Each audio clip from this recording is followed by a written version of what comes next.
UPSC civil services coaching సంబంధించి CSBIS అకాడమీలో June 5వ తారీఖు నుంచి కొత్త బ్యాచ్ స్టార్ట్ అవుతుంది. ఈ బ్యాచ్ 1 ఇయర్ ఉంటుంది. ఇది ఆన్లైన్లో ఆఫ్లైన్లో యాక్సెస్ చేయొచ్చు. తమిళ్ కన్నడ భాషల మధ్య చిచ్చు రేగుతోంది. రీసెంట్గా ఒక ఆడియో లాంచ్, థగ్ లైఫ్ అనే సినిమా ఆడియో లాంచ్లో హీరో కమల్ హాసన్ ఒక స్టేట్మెంట్ చేశారు. ఇప్పుడు ఆ వ్యాఖ్యలపైన చాలా పెద్ద గొడవ జరుగుతుంది తమిళ్ వర్సెస్ కన్నడిగల మధ్య. అసలు ఏంటి ఆ వ్యాఖ్య? ఆయన ఒక మాట అన్నారు, కన్నడ లాంగ్వేజ్ తమిళ్లోంచి పుట్టింది అని. దాంతో కన్నడిగలకి కోపం వచ్చేసింది. ఇప్పుడు యుద్ధమే జరుగుతుంది రెండు భాషల మధ్య, రెండు భావోద్వేగాల మధ్య. ఇది ఎంతవరకు కరెక్ట్?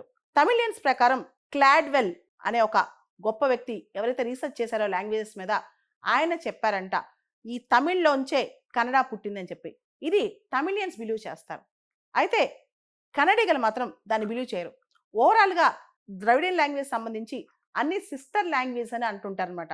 అంటే ఒకదానికొకటి అనుసంధానమై ఉంటాయి. ఏది మదరు ఏది చైల్డ్ కాదు. తమిళ్లోంచి పిల్ల పుట్టలేదు కన్నడిగా, కాకపోతే ఇవన్నీ సిస్టర్ లాంగ్వేజ్ అని అందరూ అంటారనమాట. అందరి నమ్మకం. దీని మీద పెద్ద గొడవ అవుతుంది. ఇప్పుడు కన్నడలో film associations, Kannada language associations ఖచ్చితంగా అన్కండిషనల్గా కమల్ హాసన్ అపాలజైజ్ చేయాలని చెప్తున్నారు. అయితే కమల్ హాసన్ మాత్రం నేనేం తప్పు మాట్లాడలేదు, నేను చాలా జెన్యున్గా మాట్లాడాను, నేను క్షమాపణలు అడగను అంటున్నారు. ఇప్పుడు థగ్ లైఫ్ సినిమా ఏదైతే కమల్ హాసన్ యాక్ట్ చేశారో, మణిరత్నం గారు డైరెక్ట్ చేశారో, ఆ మూవీ కర్ణాటకలోకి రానివ్వం, కర్ణాటకలో ఆడనివ్వం అని చెప్పి కన్నడిగలు చెప్తున్నారనమాట. దీని మీద పెద్ద దుమారమే రేగుతుంది ద్రవిడియన్ లాంగ్వేజ్ సంబంధించి. ఇక్కడ మనం ఒక మాట గుర్తుపెట్టుకోవాలి, భారతదేశం అనేది భిన్నమైన దేశం. ఇక్కడ రకరకాల లాంగ్వేజ్ గ్రూప్స్ ఉన్నాయి. మనం చూస్తే Indo Aryan group, proto Australoid group, proto Dravidian లేదా ద్రవిడియన్ గ్రూప్, ఇంకో పక్క టిబెటో బర్మన్ లాంగ్వేజెస్, ఇలా రకరకాల లాంగ్వేజ్ ఉన్నాయి భారతదేశంలో. అలా కాకుండా లాంగ్వేజ్ ఐసోలేట్స్ కూడా ఉన్నాయి. ఏ గ్రూప్కి సంబంధం లేని లాంగ్వేజ్ కూడా ఉన్నాయి. ఉదాహరణకి నిహాలి అనమాట. ఇలా రకరకాల భాషలు భారతదేశంలో ఉన్నాయన్నమాట. ఈ ద్రవిడియన్ లాంగ్వేజ్ ఏదైతే ఆంధ్ర, తెలంగాణ, కర్ణాటక, తమిళనాడు, కేరళలో ఇక్కడ మాట్లాడతారో ఇవన్నీ కూడా ఈ ప్రోటో ద్రవిడియన్ లేదా ద్రవిడియన్ ఫ్యామిలీకి చెందినవి అనమాట.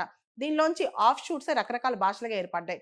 అయితే ఇప్పుడు ఏ భాష గొప్ప, ఏ భాష తక్కువ అనే కాన్సెప్ట్ ఇండియాలో నడుస్తుంది అనమాట. అయితే కొన్ని భాషలు భారతదేశంలో గొప్ప తక్కువ కాకుండా majority speaking languages, minority speaking language ఉన్నాయి. కానీ ఏ భాష ఎవరికి తక్కువ కాదు. People are highly emotional about the language, identity, religion and culture అనమాట.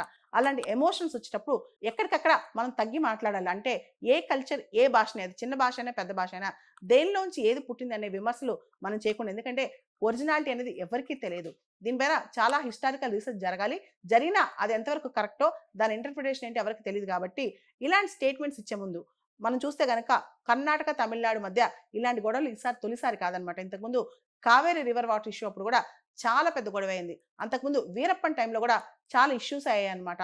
సో ఆ సందర్భంగా ఈ చుట్టుపక్కల ఉన్న రాష్ట్రాలు ఇలా కొట్టుకోకుండా అన్నదమ్ముల్లా కలిసి ఉండాలంటే ఇలాంటి అంశాల్లో అందరూ సయోధ్యతో అందరూ కలిసిమెలిసి సిస్టర్ లాంగ్వేజ్గా బతకడమే తరువాయి. యూపీఎస్సీ సివిల్ సర్వీసెస్ కోచింగ్ సంబంధించి సిఎస్బిఐఎస్ అకాడమీలో జూన్ 5వ తారీఖు నుంచి కొత్త బ్యాచ్ స్టార్ట్ అవుతుంది. ఈ బ్యాచ్ 1 ఇయర్ ఉంటుంది. ఇది ఆన్లైన్లో ఆఫ్లైన్లో యాక్సెస్ చేయొచ్చు.